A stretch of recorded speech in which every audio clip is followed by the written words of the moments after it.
It's time for more Undead Unluck. Yes, I'm in a weird shirt today. I had a Halloween thing today, so it's fine. It looks great. It's great. Don't worry about it. It's a Where's Wally or Where's Waldo, depending on where you're from shirt. So today we're going to be watching some Undead Unluck. This is episode 4. Last week we got introduced to a powerful negator known as Gena, I think her name was. And I liked her so far. I mean, we don't know much about her.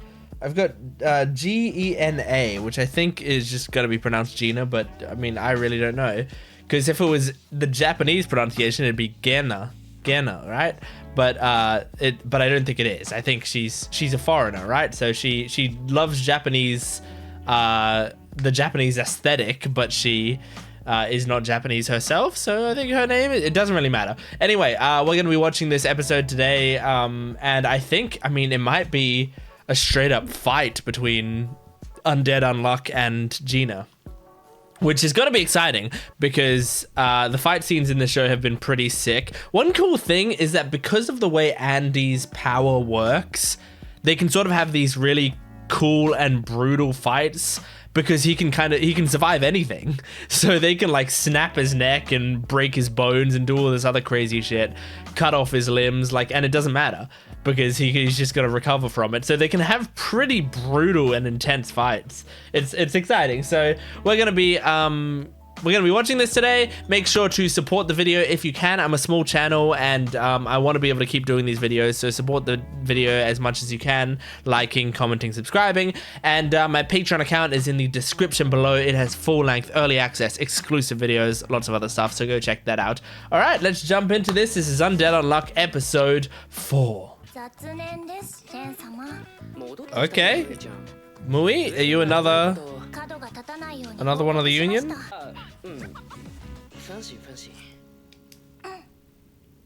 Wait, why did it say reflect remorse? Oh, that's what he said, right. Okay, alright, here we go. Oh, well, after the OP. I think she's gonna be powerful. I don't even know if they're gonna be able to beat her, to be honest. I can't cut you.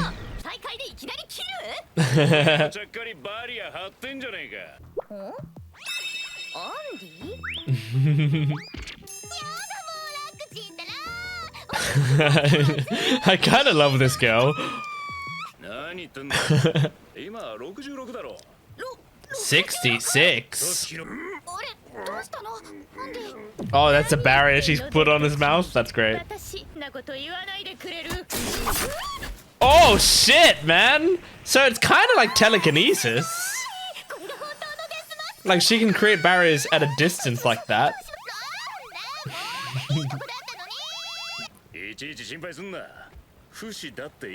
It's so creepy when your face gets carved off, man. Okay, sure. Doesn't mean you can have ownership over him.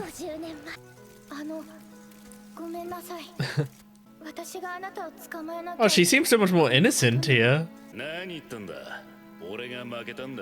That's honorable.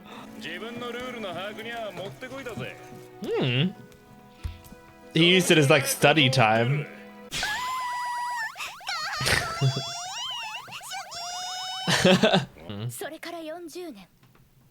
Okay, so they haven't spoken since then?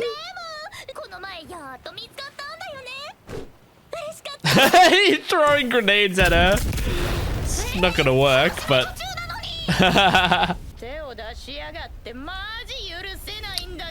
Man, she's so good at switching between cutesy voice and a frustrated voice. But not 2 seats. Yeah, she doesn't really want Unluck on the Union. So in this battle, is she gonna try to kill Unluck? Oh, this is cool. Oh my gosh. Okay, I don't know if you can, but...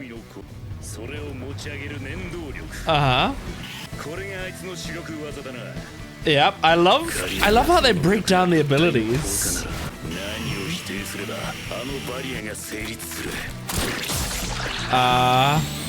The air? Oh my god. The fact that he doesn't just scream every time his body is cut is incredible.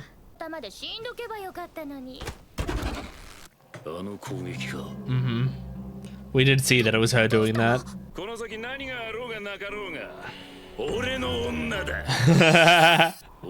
I like that quick cut. That's very well done. Okay, okay. Huh? Huh? The comedic timing of this is great. Whoa! Oh, that's so sick. He sends himself upward.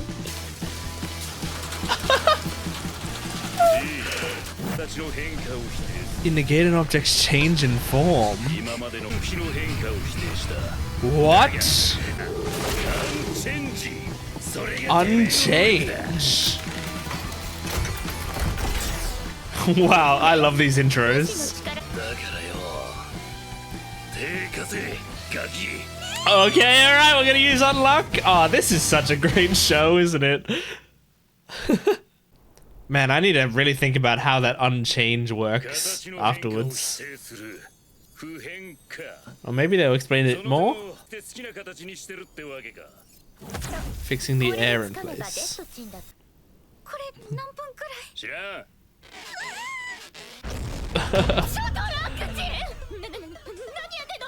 With those knockers. She isn't. She has no choice. Those melons. I love using different euphemisms for breasts.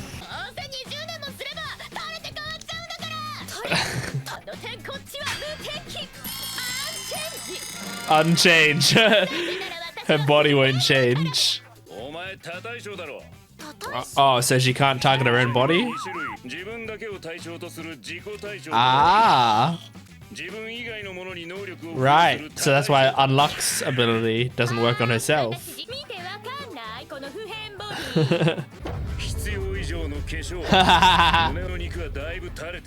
Oh my god.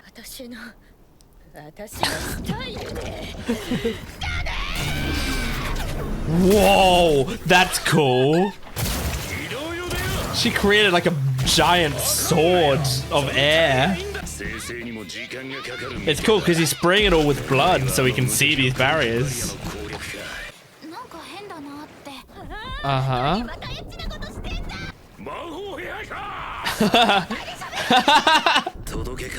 That's so stupid. Oh shit, man. Holy shit. Oh no, through his dick. Whoa. Oh god. Whoa. This show is really beautiful.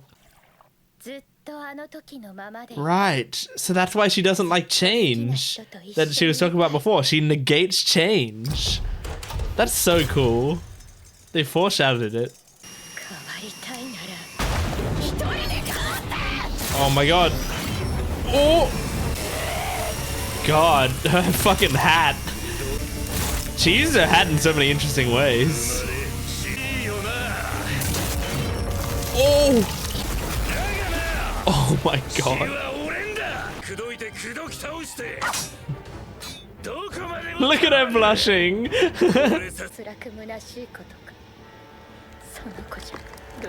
Yeah, I feel like it's gonna be tough when she does join the organization. You gonna unleash the Unluck yet? Oh my god, this animation!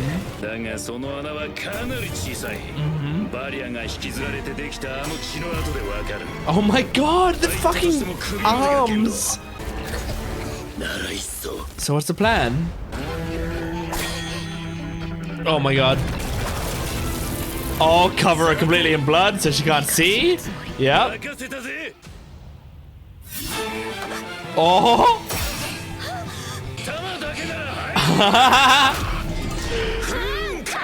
Okay, and throwing the head, and it's full of unluck at this point. Oh my god.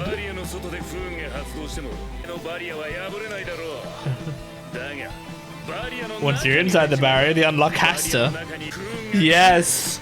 So what's gonna happen? Will be light based. Lightning? Oh my god.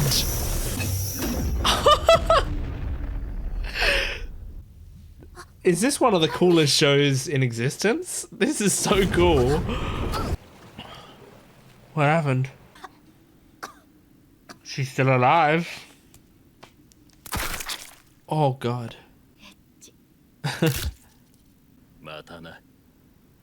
Oh.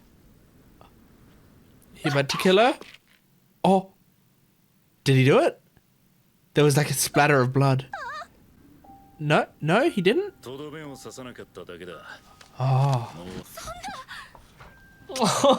She actually likes her. She's so sweet.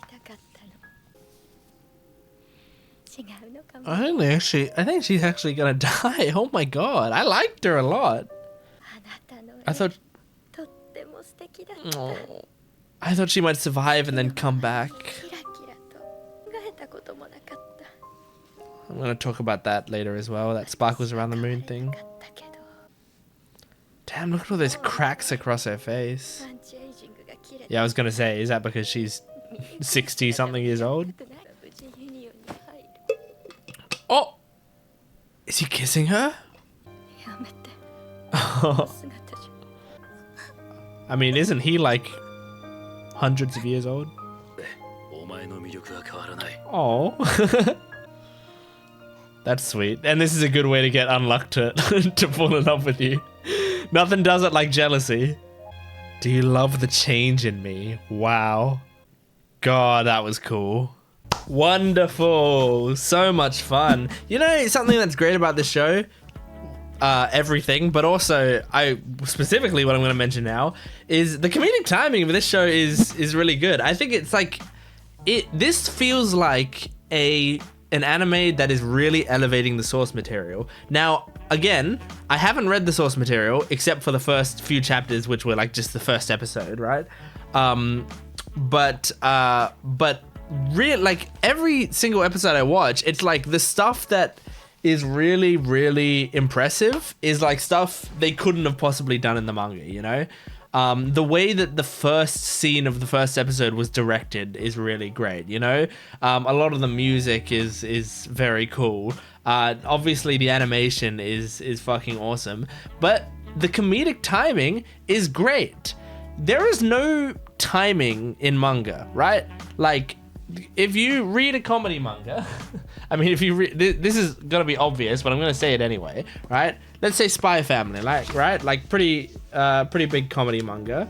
And you like go to a joke and, you know, you have, you know, you're reading through the panels, blah, blah, blah. Like, let's say set up, punchline. Let's just pretend this is a punchline, which it kind of is because it's got Anya's face there, right? Some people will read this, and then like they'll be reading the setup, and then they like just naturally when they get to this bit in their mind they read it like a punchline. But other people will just be reading this, and then they like skim through the punchline, right? It's something that you can do with when you're reading, like different people like time it differently in their heads and stuff. So comedic timing doesn't really exist. Now that doesn't mean there's not other ways to have the comedy be presented. Like there's still comedic delivery in manga, there's just not comedic timing. And so the reason that's important is there was like several bits in this episode where what was really making me laugh was the timing of the joke. Not the joke itself, but the timing. There was that one bit where it's like Andy said something about Izumo. I think her name's Izumo. I always hesitate to call her Izumo because like I keep forgetting if that's actually her name, so instead I just call her Unluck all the time. But I would like to make sure that I know her name. Okay, that's, if I can just find my first episode notes. Izumo, yeah, cool. So Andy was talking about Izumo at some point, and he said something complimentary, or he said something like, I'm gonna win her over or something. And it cut to Izumo with like hearts around her and stuff for about like 0.6 of a second. Like it was such a quick shot. It was just like a Izumo back to Andy, you know? And that sort of thing is something you can't do with a manga because people are going to linger on the hearts panel and stuff. They're not just going to go heart duh and then continue reading, you know? But that really sells the joke. I wouldn't have laughed at the joke, really. I may have like chuckled a little bit, but I wouldn't have laughed at the joke if it was like if they lingered on the hearts shot and stuff. But it was just because it was so quick that it was very funny. There was also another bit where they were like, where both the girls were confused about what's going on and they were going back and forth with a huh, and it was like that was really great as well. Yeah, there was a lot of that stuff going on. So I want to talk about this next because this is something that I'll admit I missed this in the previous episode. There are some times when like I don't actually miss something that happened in the episode, but I forget to comment on it, or I don't have time to comment on it, or I figure it out later before people tell me in the comments and stuff. This one I just missed, right? And some people told me in the comments. I also like was just reading discussions of the episode online and stuff, and I saw other people mention this, and I had missed it. It's that when Izumo makes her picture of this moon in the sky, and then she puts little sparkles around it, and she says like, it would be great if the moon had friends and stuff. I think in the episode I was like, oh cute, she drew stars. But what I didn't realize was how significant that was, because in this universe there are no stars in the sky. I didn't even realize. I thought in the scene that there weren't stars in the sky just because it's one of those skies. Like, you know, it's like sometimes when I look out my window, there won't be stars in the sky, you know? I just thought it was one of those nights where you can't see the stars, or they were in a place where there's not generally a lot of stars visible. So I just thought she just, you know, looked up at the sky and she saw the moon, and she didn't see any stars, but she drew stars in as like a comment on her optimism or something, where it's like, hey, there aren't stars right now, but I still see them even when they're not here. But no, she fucking invented stars. Izumo just like came up with the idea of stars on her own, which is very cool. I think that's like such a cool way to, like, I wish I had picked up on it at the time, because I think that's a really cool way to like to reveal to the audience that stars don't exist, you know? So they mentioned it again in this episode, which is why I remembered to talk about it. Okay, so Gena's power is unchanged, and again, I think the whole power system of this show is so good, where like you got to figure out what they negate. And the thing is, I'm going to have to resign to the fact that I bet a lot of these fight scenes, I'm not going to be completely figuring out what's going on. Like, I mean, what they're negating necessarily until I've rewatched this show at least once, you know, maybe once or twice. Like sometimes that happens with shows with me. I'll watch it through the first time and I'll just enjoy all the base level stuff the first time. But the second or third times when I'm actually properly following a lot of the stuff that's going on. Here it's unchanged. So they said she changes, she negates the change in states or something. Like, so I guess in that situation, like, man. So like, cause I can get it on a base level of like, I get the simple side of it, you know, she's affecting the air and sort of stopping it, making it basically become like a solid. And she's doing the same thing with like the water and like a lot of other stuff, right? So I get the baseline of how it works. I'm just trying to pass like exactly like the specifics of it. And it's really tough for me to not only to comprehend it, but to articulate it. And that's why I'm very impressed that there's someone like Andy. I mean, he's got so much experience at this point. He's been living for so long. But it's just so impressive that he's in the middle of this battle, fighting constantly and trying to figure out what the negators rules are, and is able to figure it out to that specificity, you know? Like, is able to figure out that she negates change. That, I would never have guessed it in a million years. I would have just said, well, she creates invisible barriers, you know? And I would have left it at that. But no, that, like, and especially in this show, like, it feels like the power system, like, they're called negators. They have to negate something. Like, that's, their power has to involve negating something. So they have to be something, you know? Like, if you were to have a fire power where it's like you create flames in your hand, it can't just be, the power can't just be your creating fire in your hand, because that's not negating anything. It would have to be like you're negating the cold in the air, which combusts or something, you know? Like, it would have to be something, it would have to be a negative, which I think is so interesting. And as a writer, like, how are you sane if you are going to limit yourself like that, you know? Like, I would so much have the temptation to not put that on my series, because I would want to have the series go for a long time and not have to come up with powers that are all negation. But I really admire it. Like, great job on creating a series that does that. Oh, wow. Okay, well, is that it? Yeah, I think that's all I have to talk about. So, yeah, anyway, thank you so much for joining me for Undead Unluck episode 4. Support the video if you can, liking, commenting, and subscribing, and my Patreon account's in the description below for full-length early access and exclusive videos. Thanks for watching. I'll see you next time. Goodbye.